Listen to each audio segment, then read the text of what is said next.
Broadcasting live from the Albay PIO News Center, providing you the most exclusive news update from all over the province. This is News at 12. News at 12.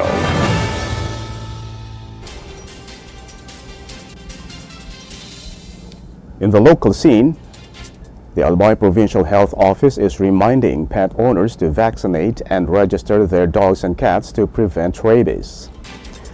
Rabies Program Coordinator Roy Odakulius said responsible pet ownership includes proper feeding, clean shelter, regular veterinary care, and safely managing animals in public. He emphasized that pets must be vaccinated, registered, and kept on a leash to lower bite incidence and risk of rabies. The public is also urged to report animal bites immediately and for prompt medical treatment and monitoring of the animal involved.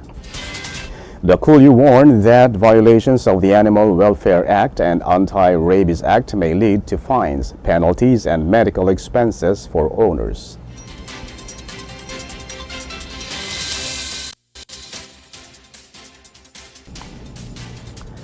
In other story, members of the Albay Capital Employees Multipurpose Cooperative gathered at the Albay Astrodome for their 18th General Assembly. The event featured dividend distribution and the election of new officers. Members reviewed organizational reports and committee updates on audit, ethics, credit, education, and mediation. Candidates were presented, elections were conducted, and newly elected leaders were announced. Former board members and contributors were recognized for their role in strengthening the cooperative. The assembly ended with raffle draws and closing remarks emphasizing unity and continued community and economic growth.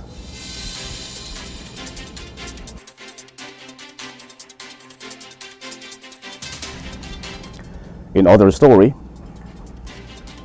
the Philippine Rice Research Institute, BICOL, and the Albay Provincial Agriculture Office are working together to boost rice production using modern farming methods. Officials met to discuss strategies that strengthen technical assistance and introduce new technologies for rice growers in the province. The initiative aims to help farmers increase productivity while maintaining sustainable practices. The Phil Rice BICOL team was led by Deputy Executive Director for Development Dr. Caroline Eloisa T. Baroga and Officer in Charge Director Alice B. Mataya. Both agencies committed to ongoing collaboration to ensure farmers receive the support needed to improve yields and farm management.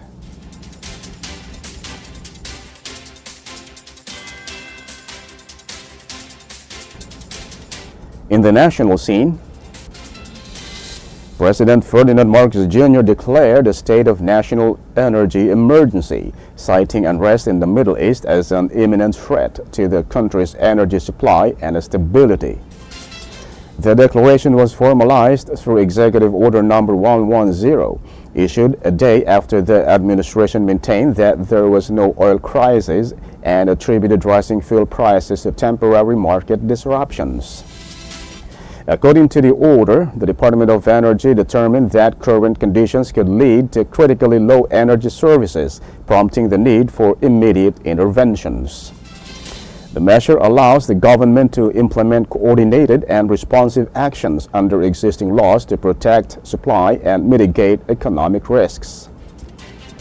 The energy emergency will remain in effect for 1 year unless lifted. And while the order does not explicitly impose a price ceiling on petroleum products, it grants the President authority to streamline procedures, regulate prices if necessary, and accelerate the procurement of essential resources.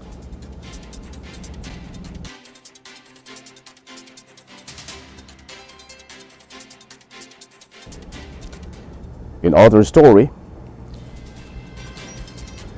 on Wednesday, March 25, marks the opening of hearings by the House Committee on Justice on the impeachment complaints against Sara Duterte, formally initiating the next phase of the process.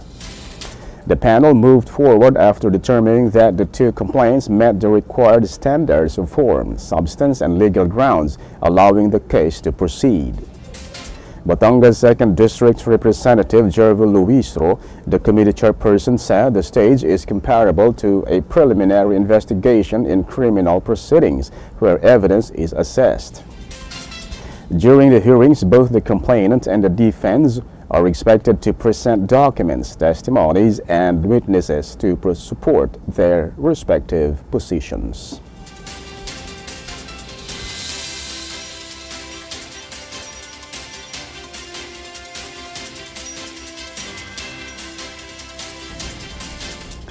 In other news,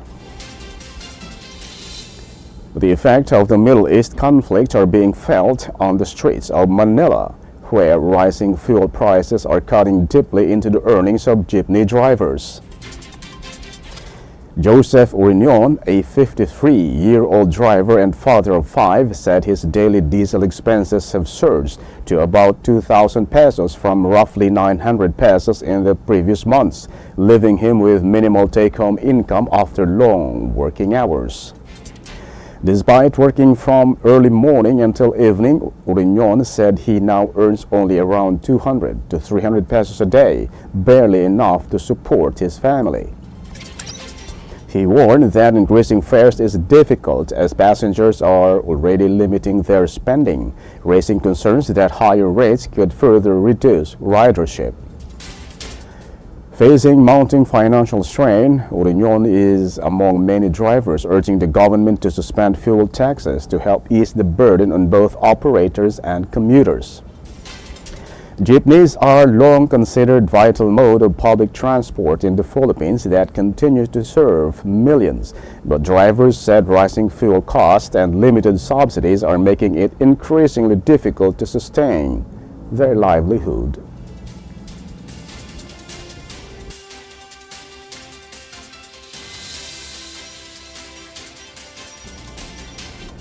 And in the news outside the country, Pope Leo laments expressed deep concerns about the rising tensions and worsening hostility tied to the expanding conflict involving Iran, and renewed his urgent appeal for a ceasefire, especially as reports point to an increasing U.S. military presence in the Middle East. He warned that hatred and violence are continuing to intensify, stressing that the situation is becoming more dangerous by the day, and the Pope urged world leaders to prioritize peaceful dialogue and diplomatic solutions instead of resorting to further armed confrontation. While speaking to journalists in Castel Gandolfo, he highlighted the importance of inclusive and balanced approaches, noting that any lasting solution must consider the needs and concerns of all sides involved in the war. He also drew attention to the growing humanitarian crisis, mentioning that more than 1 million people have been displaced and that many lives have been lost or severely affected. In the past few days, Leo has amplified his calls to end the war, even describing the ongoing violence as a scandal to the whole human family, underscoring the moral urgency of bringing the conflict to a lasting halt.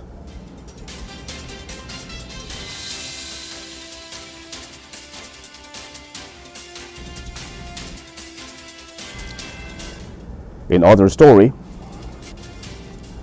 Donald Trump said the United States is making progress in negotiations to end the war with Iran, adding that Washington has sent a 15-point settlement proposal and is engaging with key Iranian figures. Mohammed Bakr Kalibov denied that direct talks have taken place, dismissing reports as fake news despite claims that Tehran is eager to reach a deal.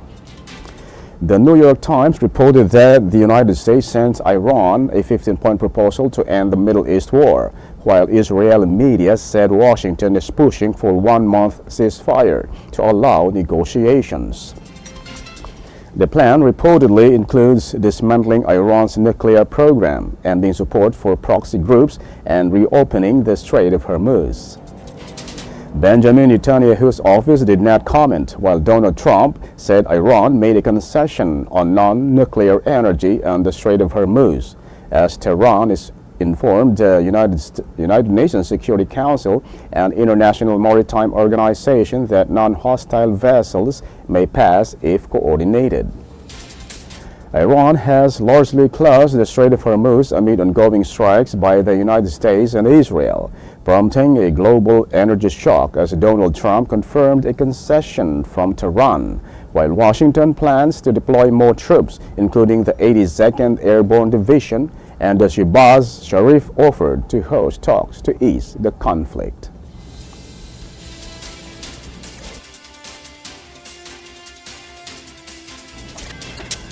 And finally, in the news outside the country, global oil prices declined sharply on Wednesday, with Brent crude oil falling nearly 6% after Donald Trump put forward a peace proposal to Iran. Brent crude dropped 5.92% to $98.30 per bottle, while West Texas Intermediate fell 5.01% to $87.72. Asian financial markets responded positively to the development with gains over 3% recorded in both Nikkei and Kospi 225. Trump expressed optimism about ending nearly a month-long conflict as Tehran signaled allowing non-hostile oil vessels to pass through the vital Strait of Hormuz. Despite these diplomatic signals, tensions remained high following fresh violence, including an Iranian missile strike that injured people in Israel and ongoing military actions across multiple fronts. The drop in oil prices followed a surge as traders grew more cautious amid the increasing possibility of a negotiated resolution to the conflict. That's the news at 12, March 26, 2026. We'll be back next week for more news updates. Thanks to our news writers, Jonaline Malano and LJ Lurejo, and on the technical side, Chad Bobis, and our Provincial Information Office OIC Marty Gonzalez, and under the supervision of our Governor, Noel Irusal. I am Greg Hallare. Thank you for subscribing Albay in my heart.